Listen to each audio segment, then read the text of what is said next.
Hello guys, મારું નામ છે અશ્વિન। આજે હું તમને શીખવાડીશ વોટ્સએપમાં 2 સ્ટેપ વેરિફિકેશન ઓન કરીને વોટ્સએપની સિક્યુરિટી કેવી રીતે વધારી શકાય।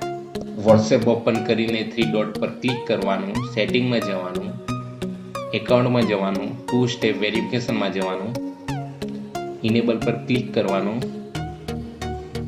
કોઈ પણ પિન નાખવાનો, નેક્સ્ટ કરવાનું, કન્ફર્મ પિન નાખવાનો, નેક્સ્ટ કરવાનું। ઈમેલ આવે એટલે તમે ઈમેલ નાખી શકો છો, હું સ્કીપ કરું છું। ડન પર ક્લિક કરવાનું। 2 સ્ટેપ વેરિફિકેશન ઓન કરવાથી જ્યારે પણ તમે તમારા આ નંબર પર વોટ્સએપ એકાઉન્ટ બનાવશો ત્યારે આ પિન નાખ્યા પછી વોટ્સએપ ઓપન થશે। જો તમને આ વિડીયો પસંદ આવ્યો હોય તો લાઈક કરો, સબસ્ક્રાઈબ કરો અને તમારા ફ્રેન્ડ્સ સાથે શેર કરો।